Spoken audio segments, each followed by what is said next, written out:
Quando é 7 horas. Como é que tá o som, pessoal? Boa noite, pessoal. Estamos aqui aguardando às 7 horas, 19 horas, para a gente iniciar nosso evangelho de hoje com o tema Os sãos não precisam de médico. Itens 11 e 12 do capítulo 24 do Evangelho segundo o Espiritismo. Agradecendo a presença de todos.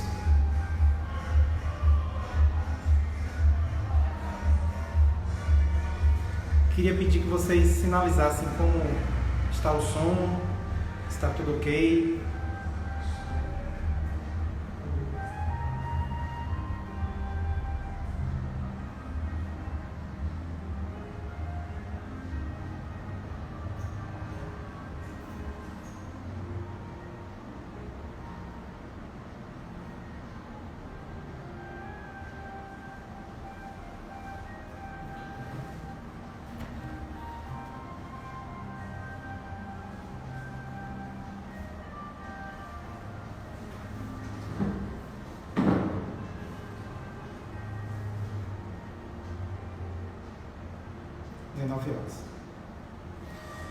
Então, vamos iniciar elevando o nosso pensamento para fazer a nossa oração inicial.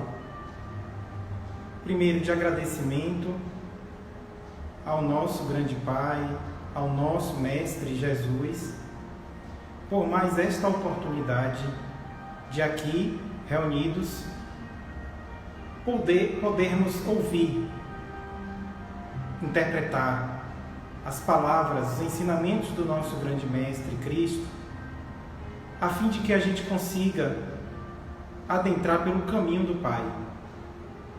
Que possamos, com o auxílio dos nossos benfeitores espirituais, nossos irmãos de luz, trilhar esse caminho de maneira mais rápida, que possamos entender os ensinamentos do nosso grande Mestre, que possamos sair de toda essa escuridão que trilhamos há muitos anos. Muito obrigado, grande Pai, muito obrigado, grande Mestre, por tudo que tem nos proporcionado. Bom, o tema de hoje é: os sãos não precisam de médico. Está no capítulo 24, não coloqueis a lâmpada debaixo do alqueire. Item 11. Estando Jesus à mesa na casa de Mateus, vieram muitos publicanos e pessoas de má vida e se puseram à mesa com Jesus e seus discípulos. Os fariseus, vendo isso, disseram aos discípulos: por que vosso mestre come com publicanos e pessoas de má vida? Mas Jesus, ouvindo-os, disse-lhes: não são os que têm saúde que precisam de médico, mas sim os doentes. Mateus, capítulo 9, versículo 10, 11 e 12. Jesus se dirigia sobretudo aos pobres e aos deserdados, porque são eles os que têm mais necessidade de consolações. Aos cegos dóceis e de boa fé, porque pedem para ver, e não aos orgulhosos que creem possuir toda a luz e não precisar de nada. Essas palavras, como tantas outras, encontram sua aplicação no Espiritismo. Muitas vezes se admira que a mediunidade seja concedida a pessoas indignas e capazes de fazer um mau uso dela. Tem-se a impressão, dizem, que a mediunidade deveria ser atributo exclusivo dos que têm mais merecimento. Diremos, primeiramente, que a mediunidade depende de uma disposição orgânica, da qual todo homem pode ser dotado, como a de ver, de ouvir, de falar. não há nenhuma da qual o homem não possa abusar em virtude do seu livre-arbítrio. Se Deus, como exemplo, não tivesse concedido a fala, senão àqueles que são incapazes de dizer coisas más, haveria mais mudos que falantes. Deus concedeu faculdades ao homem, deixa-o livre para usá-las, mas sempre pune quem delas abusa. Se o poder de comunicar-se com os espíritos não fosse dado senão aos mais dignos, quem poderia pretender tê-lo? Onde fica, aliás, o limite da dignidade e da indignidade? A mediunidade é distribuída sem distinção, a fim de que os espíritos possam levar luz a todos os níveis, a todas as classes da sociedade, tanto ao pobre quanto ao rico, aos sábios para fortificá-los no bem, aos viciosos para corrigi-los. Não são esses últimos os doentes que precisam de médico? Porque Deus, que não quer que a morte do pecador, iria privá-lo do socorro que vem tirá-lo do lamaçal. Os bons espíritos vêm, pois, ajudá-lo, e os conselhos que recebe, por via direta, devem impressioná-lo mais vivamente do que se os recebesse por caminhos indiretos. Deus, em sua bondade, para poupar-lhe a pena de ir buscar a luz longe, coloca em suas mãos. Ele não torna mais culpado se não quer vê-la? Poderá desculpar-se por ignorância se ele mesmo tiver escrito, visto com seus olhos, escutado com seus ouvidos e de sua boca pronunciado sua própria condenação? Então, não aproveitando a oportunidade, é que vem a punição, com a perda ou a perversão de sua faculdade, de qual os maus espíritos apoderam-se para obsidiá-lo e enganá-lo, sem prejuízo das aflições reais com que Deus fere os servidores indignos e os corações endurecidos pelo orgulho e pelo egoísmo. A mediunidade não implica necessariamente em relações rotineiras com os espíritos superiores. É simplesmente uma aptidão para servir de instrumento mais ou menos maleável aos espíritos em geral. Portanto, o bom médium não é aquele que comunica facilmente, mas aquele que é simpático aos bons espíritos e só é assistido por eles. Somente nesse sentido, a excelência das qualidades morais é decisiva ao exercício da mediunidade. Então, muito interessante essa passagem do Evangelho, quando Cristo nos revela que não são os que têm saúde os que precisam de médicos, mas sim os doentes. Lembremos, em primeiro lugar, que existem doentes do corpo e doentes da alma. Essa passagem nos deixa bem claro que existem doentes, então, do corpo e doentes da alma. Os doentes do corpo a gente já conhece, né? Nós aqui encarnados sabemos as doenças que visitam o nosso corpo. Grande parte delas, consequência inclusive das nossas atitudes, das nossas ações no dia a dia. E as doenças da alma? Como a gente as adquiriu?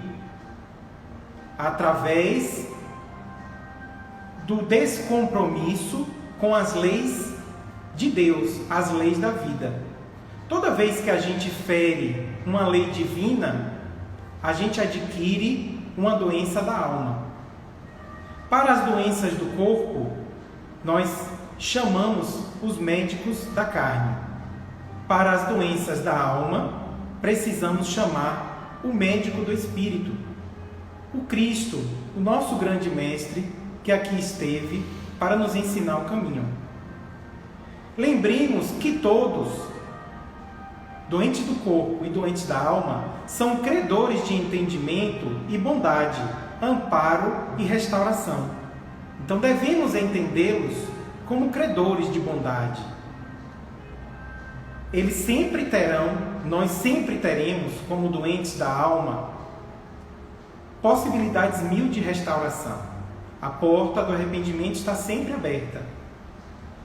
Quando ouvimos essa declaração do grande mestre, nos traz um grande conforto, né? Nós temos um grande regozijo, uma grande alegria ao ouvir essa declaração do mestre. Nós, como doentes da alma, ficamos muito alegres ao ouvir da boca do grande mestre, né? Ao ouvir as palavras que aqui ficaram do grande mestre, que nós precisamos de um médico da alma, né? E o remédio que precisamos para a nossa alma já foi nos dado pelo Cristo. É o Evangelho. Esse é o grande remédio para a nossa alma.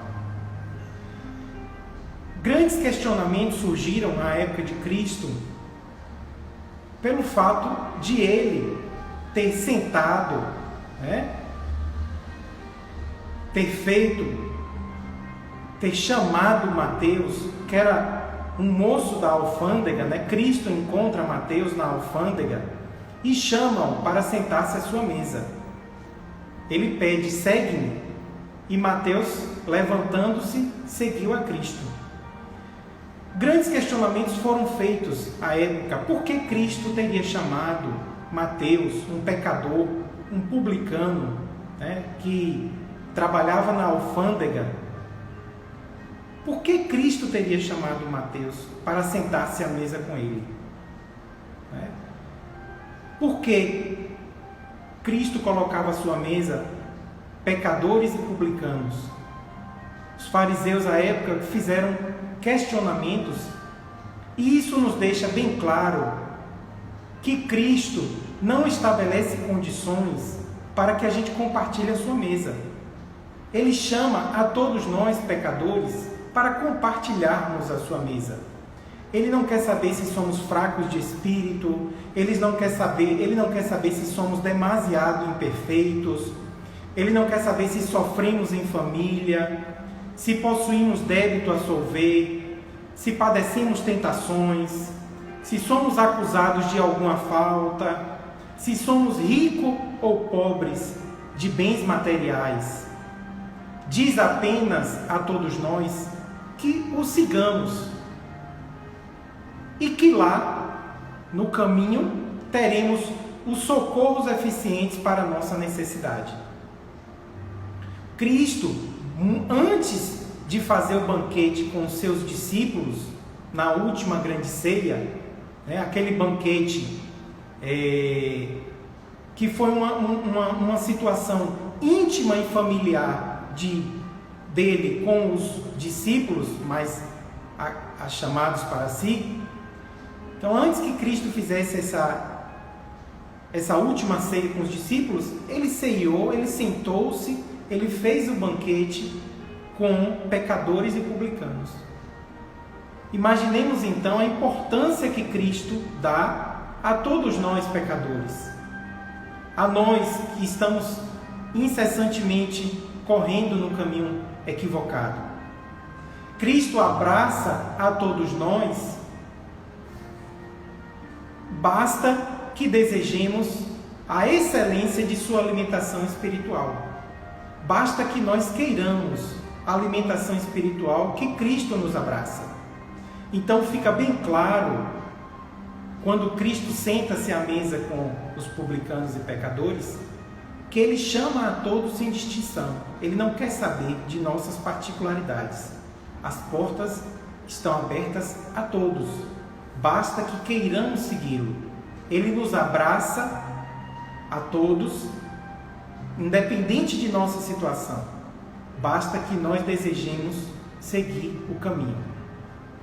Lembremos que lá nos livros de Chico Xavier, ditados por André Luiz, temos lá nos mundos espirituais fichários imensos,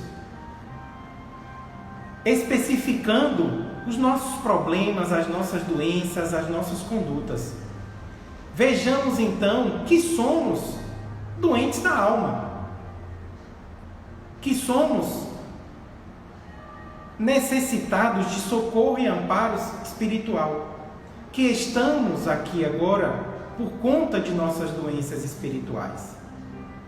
Lembremos que somos convocados à obra do Evangelho, independente das nossas mazelas.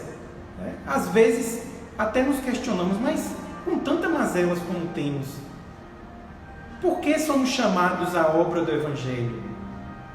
Por que somos chamados, somos convocados a agir nessa grande obra do Evangelho? E aí a gente lembra que nós éramos doentes insensatos e agora somos conhecedores das nossas enfermidades. A diferença é essa, é que com o Evangelho nós agora somos conhecedores das nossas doenças, das nossas enfermidades da alma.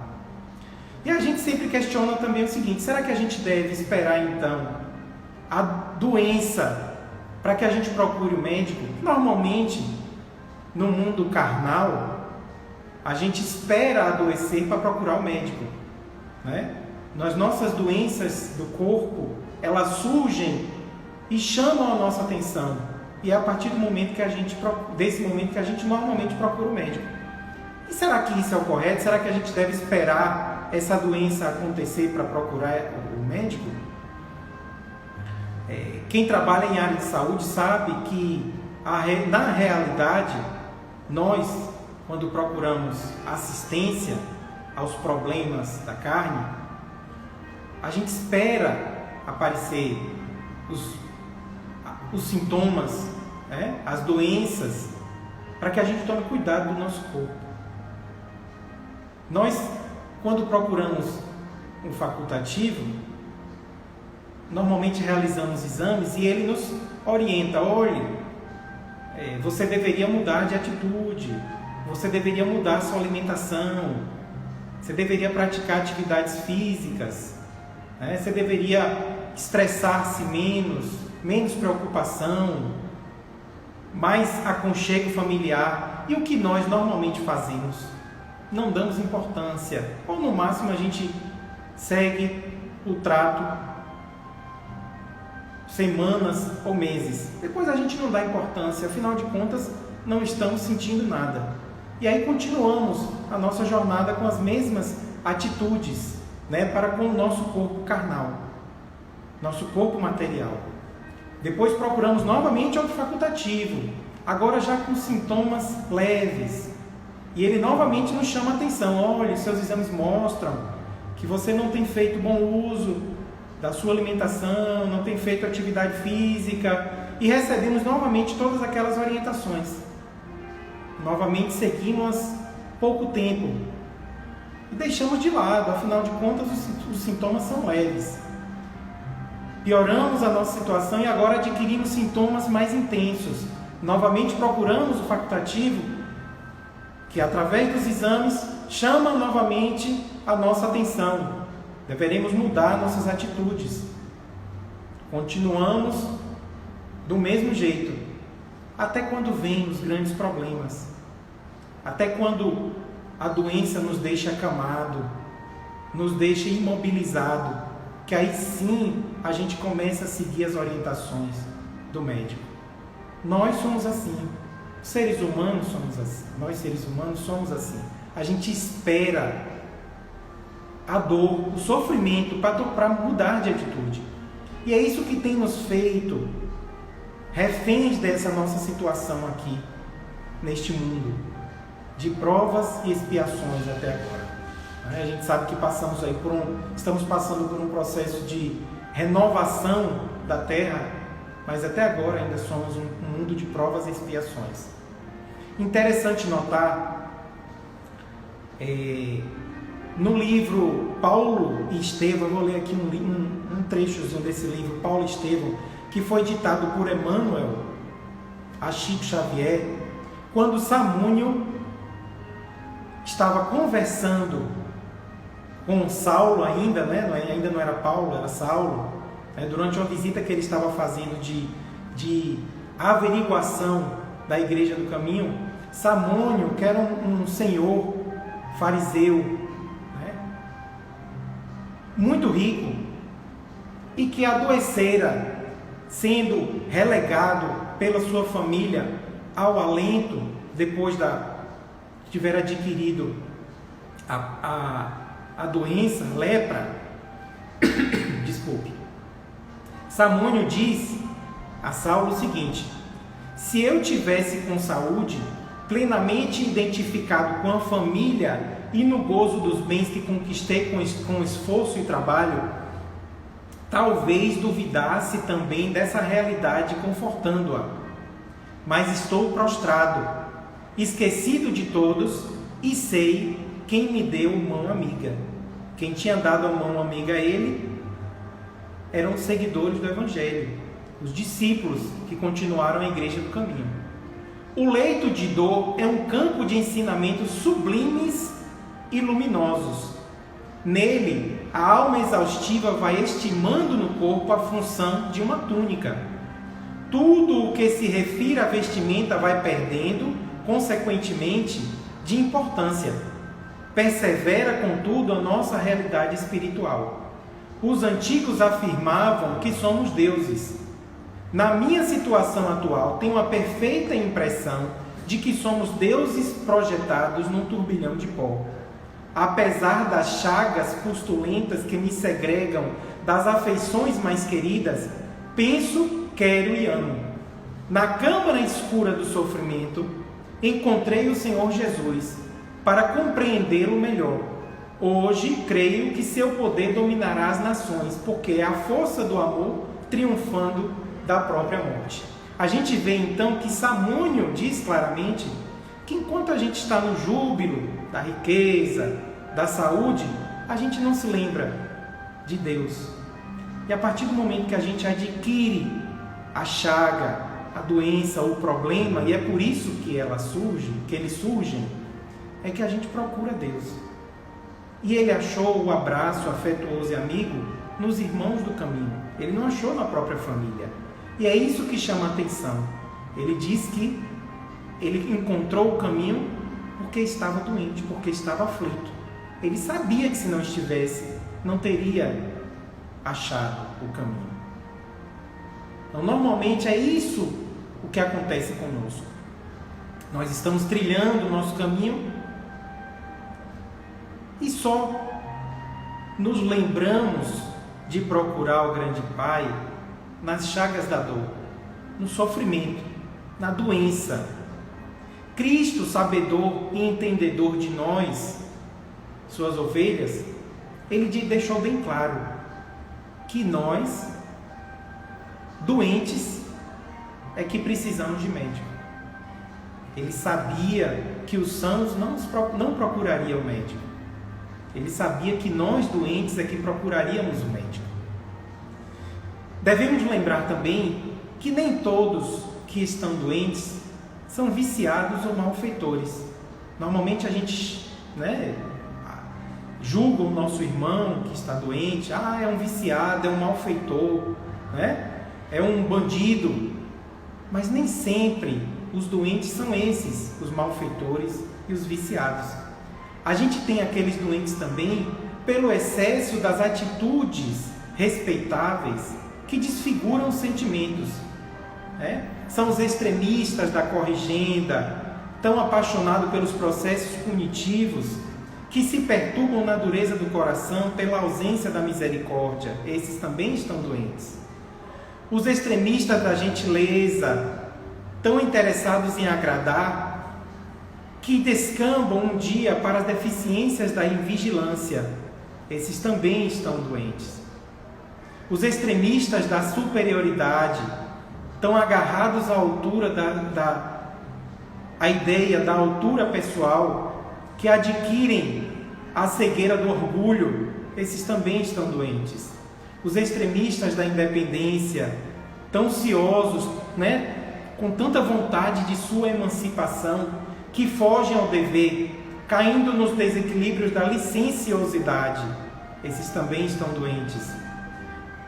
Os extremistas da poupança, tão receosos de perder alguns centavos, que acabam transformando o dinheiro, instrumento do bem e do progresso, na paralisia da avareza, e que acabam perdendo a alegria de viver. Esses também estão doentes. Então, lembremos que os doentes de espírito não são só os bandidos, os malfeitores, os viciados. Temos muitos doentes também que, pelo excesso das suas atitudes, desfiguram seus sentimentos. E esses também devemos considerá-los como irmãos pecadores. Normalmente, quando nos deparamos com os nossos irmãos doentes, assim dizemos: eu bendisse, eu avisei muito. Normalmente a gente assim age com os nossos irmãos. E a gente esquece que por detrás daquela queda dele estão as lutas da resistência que só a justiça divina pode medir. O quanto esses irmãos que caíram lutaram contra suas más inclinações e tendências. O quanto eles resistiram antes de cair. Até que se lhe consumasse a ruína, quanto abandono e penúria eles passaram, Até que se consumasse, até que se chegasse aos precipícios da revolta e do desânimo, abraçando a embriaguez, o quanto de aflição eles passaram. Até que entrassem pelas vias da insensatez e acomodaram-se no polo da infelicidade, o quanto de necessidade e perturbação esses irmãos passaram.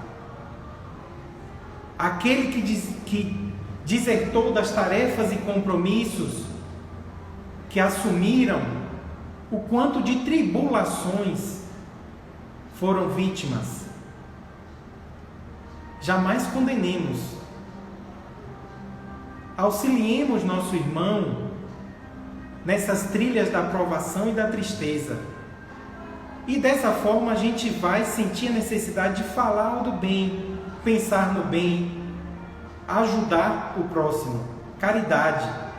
Então, normalmente quando a gente vê o nosso irmão em situação de desespero, a gente logo diz: eu avisei, eu bem que disse, eu avisei muito.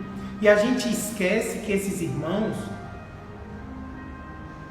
lutaram, perseveraram, resistiram até cair nas malhas da doença. Nós, doentes da alma, precisamos desse auxílio dos nossos irmãos. A cada momento um cai. Eu caio, meu irmão cai. E é nessa hora que a gente deve demonstrar a nossa caridade, que em vez de julgar, ajudar. Então, nós devemos estender então esse nosso conhecimento, essa nossa luz para todos esses irmãos que passam pelas provações, a todos esses enfermos da própria senda. Lembremos que esses enfermos já podem ser até os nossos perseguidores, os nossos inimigos. Às vezes, laços físicos os trazem ao seio da família. Quantos de nós não temos no seio da nossa família doentes espirituais, como nós somos? Lembremos que devemos transportá-los conosco nessa jornada, ajudá-los no caminho do bem. Não fiquemos só identificando a lâmina da perversidade ou a culpa desses nossos irmãos, mas sim identifiquemos a moléstia da ignorância ou a chaga da própria dívida pela qual eles passam, e nós passamos, e através da caridade possamos ajudá-los e todos nós termos a alegria de um novo alvorecer. Lembremos também que às vezes nossos irmãos nem apresentam as chagas da aflição. Quantos irmãos que temos que aparentemente estão bem, né? E que no íntimo apresentam lesões dolorosas.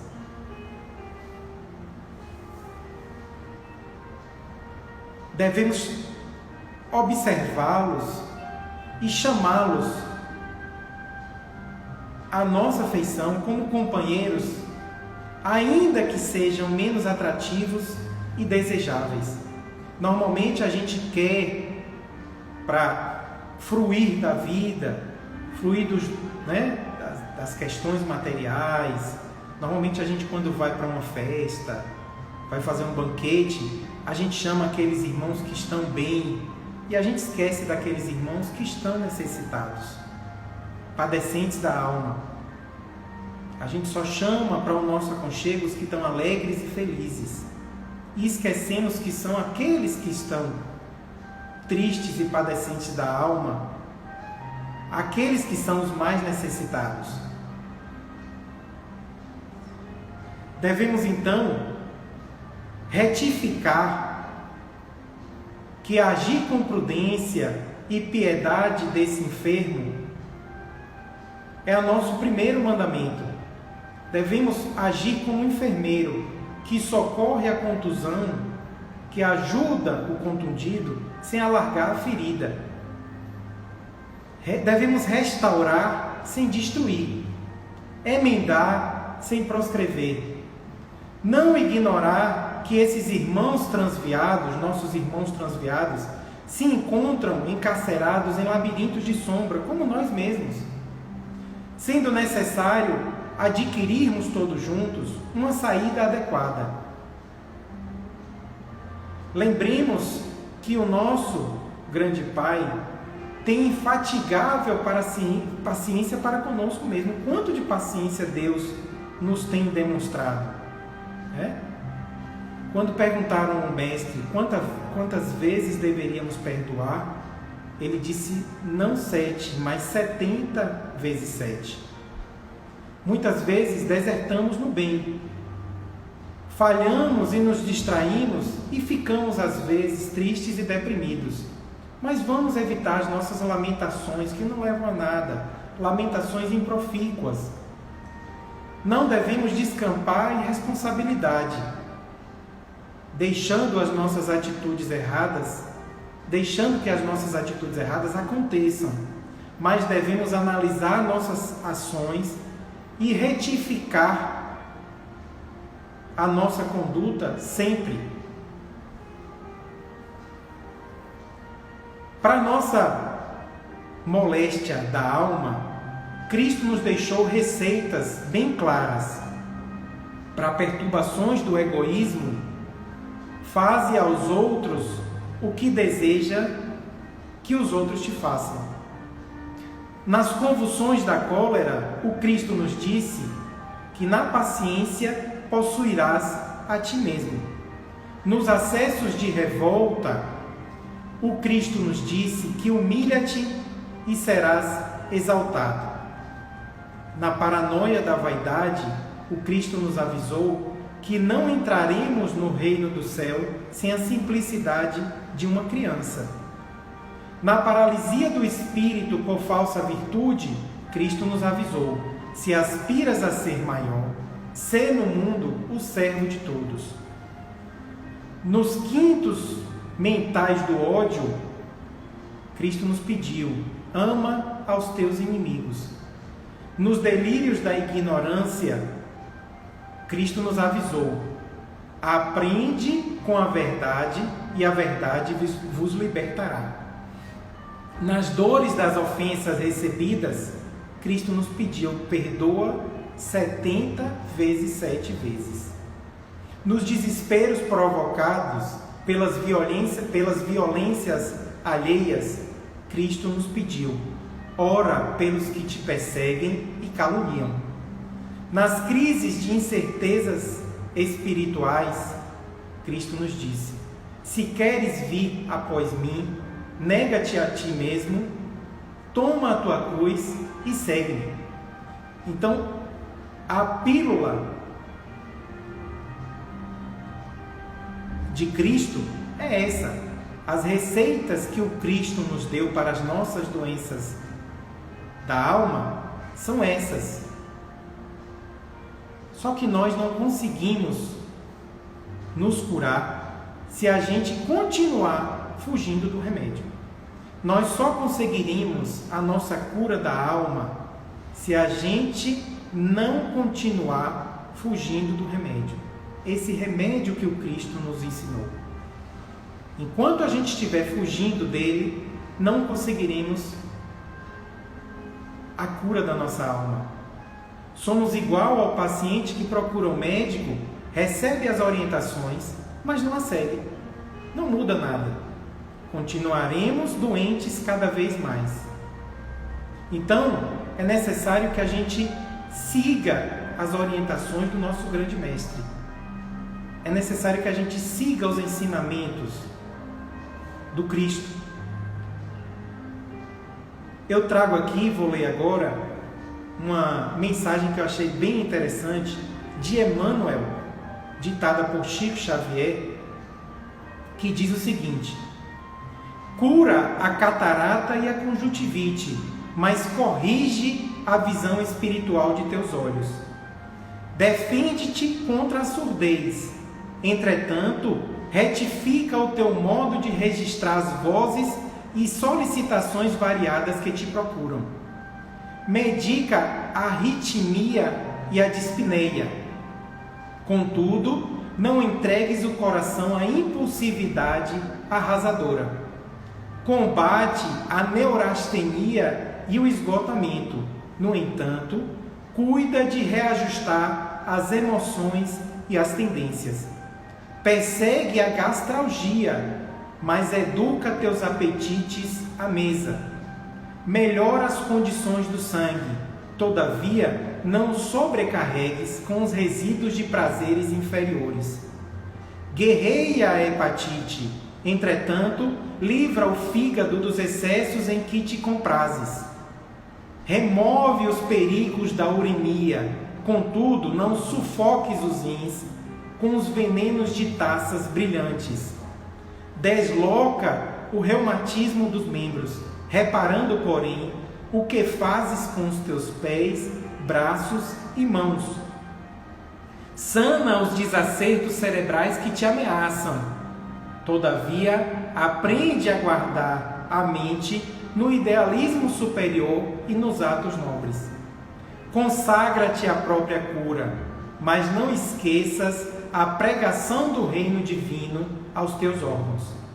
Eles são vivos e educáveis, sem que teu pensamento se purifique e sem que a tua vontade comande o barco do organismo para o bem, a intervenção dos remédios humanos não passará de medida em trânsito para a inutilidade. Que linda essa mensagem de Emmanuel, que nos chama a atenção de que devemos não só procurar os remédios materiais, os remédios para a carne, mas também os remédios espirituais, os remédios para a nossa alma. Devemos, portanto, permanecer em ação, em atividade. O mestre jamais fugiu ao contato da luta comum. Ele foi ao encontro das necessidades alheias. A boa nova que ele nos ensinou é essencialmente dinâmica, está mudando. Trouxe-nos o Espiritismo clareza para essa boa nova, clareza para esse ensinamento. Em Mateus, capítulo 9, versículo 35, temos a informação que Jesus percorria todas as cidades e aldeias, ensinando nos templos que encontrava, pregando o evangelho do reino e curando todas as enfermidades que assediavam o povo. Assim como ele, Paulo, o apóstolo dos gentios, depois de ser convertido na porta de Damasco, saiu em luta, em correria, percorrendo cidades e aldeias. Devemos então, como Cristo e como apóstolo Paulo, permanecermos em ação. Não podemos fugir então ao contato da luta comum. É isso que nos chama o Evangelho. Essa luta incessante contra nós mesmos, contra as nossas tendências, contra os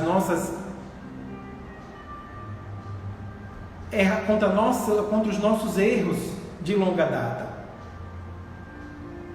Em qualquer tempo, em qualquer situação, o Cristo está apto e pronto para atender as nossas almas. A mesa divina que Ele põe para nós prossegue em divino serviço. Só resta a nós, que somos comensais a essa mesa divina, aproveitarmos essa concessão. Não esperemos mais. Os hindus, os indianos, dizem que nós, humanos, precisamos de aproximadamente 1 milhão de anos para chegarmos junto de Deus. Não precisamos disso tudo. Podemos abrandar e retificar esse caminho. É só seguir o que o grande mestre nos ensinou. Aproveitamos então essa grande oportunidade que Cristo nos dá de sentarmos à mesa dele. Apesar de pecadores como somos convidados também a sentar à mesa do Cristo. Somos convidados a partilhar junto ao Cristo os nossos caminhos. Mas é necessário que nós queiramos sentar à mesa.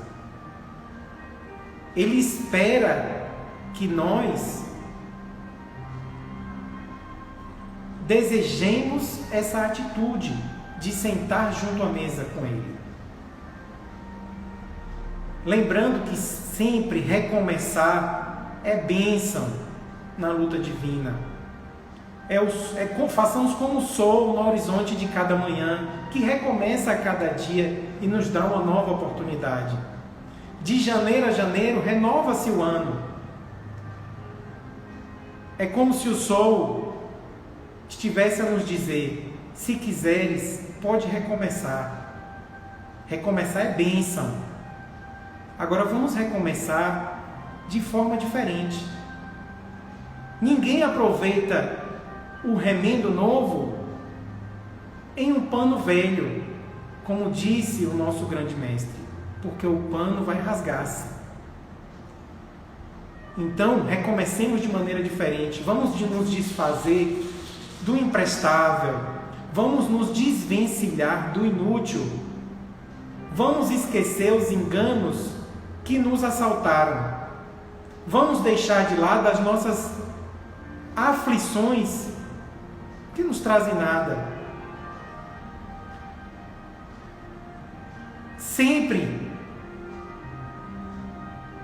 trata-se de perda real a nossa oportunidade perdida. Cada vez que a gente perde a nossa oportunidade, a gente tem uma perda real. E tudo volta, menos essa oportunidade. A oportunidade perdida não tem voltas. Lembremos que cada situação, cada momento de nossas vidas é uma grande oportunidade que podemos estar perdendo. Então, que possamos recomeçar de um novo jeito.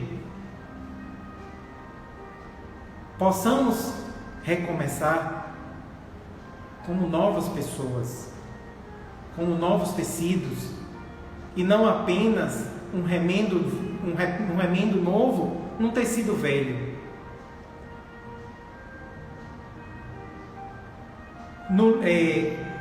Bem interessante também essa passagem, do Evangelho, quando Kardec ele chama a atenção que normalmente a gente compara, né, os doentes da alma aos médiuns, né? Normalmente a gente diz assim, poxa, essa pessoa não é nem digna de toda essa mediunidade que ele tem. Mas quem de nós não é doente? Como o próprio Evangelho falou, se nós fôssemos, né, se Deus fosse escolher aos perfeitos para dar a eles os sentidos, por exemplo, a fala, todos nós seríamos mudos, porque todos somos doentes da alma. O livro dos médiuns nos fala, no item 226, primeira pergunta,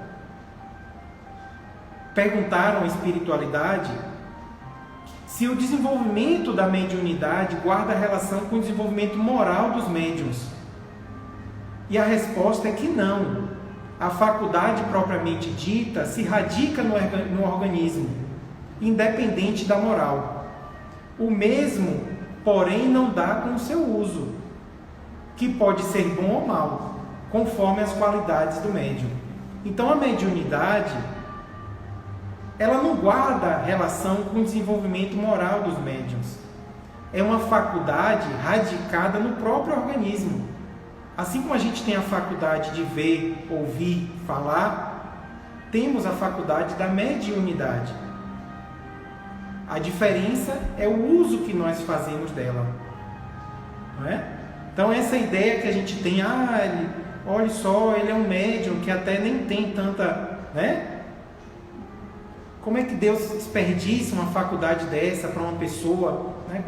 Quantas vezes nós pensamos e falamos dessa forma, né? Olha como Deus desperdiçou essa faculdade tão bonita com uma pessoa tão desprezível. E a gente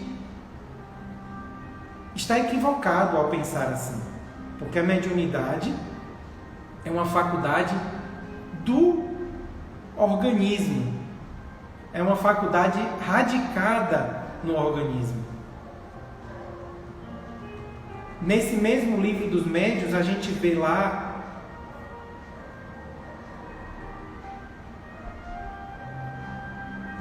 a pergunta, a nona pergunta do item 226, que é o seguinte: qual o médium que se poderia qualificar de perfeito? E a resposta é: perfeito, bem sabes que a perfeição não existe na terra, sem o que não estarias nela. Então, gente, não temos perfeição na terra. Todos nós somos doentes da alma e necessitamos desse amparo espiritual. Pensar assim, né, que a faculdade da mediunidade deveria ser dada aos perfeitos, isso faria com que nenhum de nós a tivesse. Porque não existe perfeição aqui na Terra. Agora, o que nós podemos fazer com a nossa faculdade, com a nossa mediunidade, é o bom proveito e o bom uso dela, para que só estabeleçamos comunicação com bons espíritos. Os bons espíritos aproximam-se de nós de acordo com o uso que nós estamos dando à nossa mediunidade.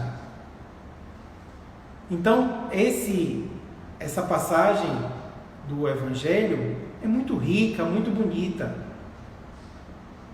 A gente tentou aqui, nessa interpretação de hoje,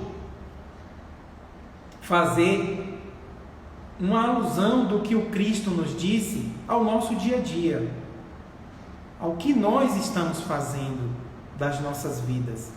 E a gente percebe o quanto nós somos doentes da alma e o quanto estamos resistentes ao remédio que o Cristo nos ensinou. O quanto estamos trilhando caminhos equivocados, diferentes do que o nosso grande mestre nos disse. Dessa forma, estamos sempre trilhando os mesmos caminhos, estamos recomeçando de maneira igual. não estamos recomeçando de maneira diferente. Estamos sempre recomeçando da mesma forma, como panos velhos. Estamos apenas remendando os nossos panos velhos. Estamos apenas recomeçando sempre da maneira igual a que já somos. E o Cristo nos convida ao seu banquete para que sejamos, através dos seus ensinamentos, espíritos novos, para que trilhemos caminhos novos. Então, que possamos, no nosso dia a dia, lembrar os ensinamentos do nosso grande Cristo, do nosso grande Mestre. E tentemos melhorar a cada dia, seguindo o caminho por Ele apresentado. Deixamos aqui a nossa lembrança que o próximo tema, na próxima segunda, é o capítulo 16, não se pode servir a Deus e a Mamon. Item 7, utilidade providencial da fortuna. Então esse será o tema do nosso próximo encontro, de hoje a 8, no mesmo horário. Vamos aqui finalizar então, fazendo a nossa prece de agradecimento, elevando o nosso pensamento a Deus, aos nossos irmãos benfeitores iluminados, ao nosso grande Mestre Cristo, para agradecer por mais esta oportunidade de ensinamento, de aprendizagem, e pedir auxílio aos nossos mentores, aos nossos anjos guardiões, aos nossos irmãos iluminados, ao nosso grande Mestre,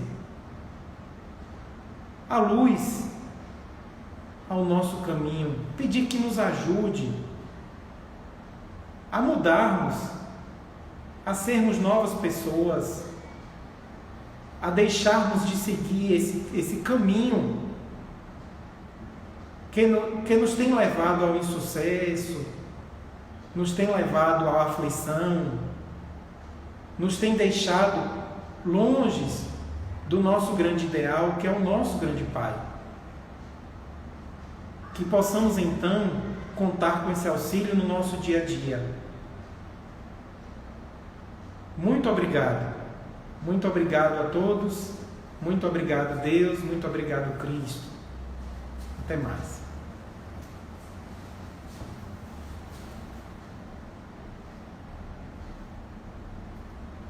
Você faz aqui o resto? Não sei, não. Eu sou um zero à esquerda. Vamos conseguir. Em termos de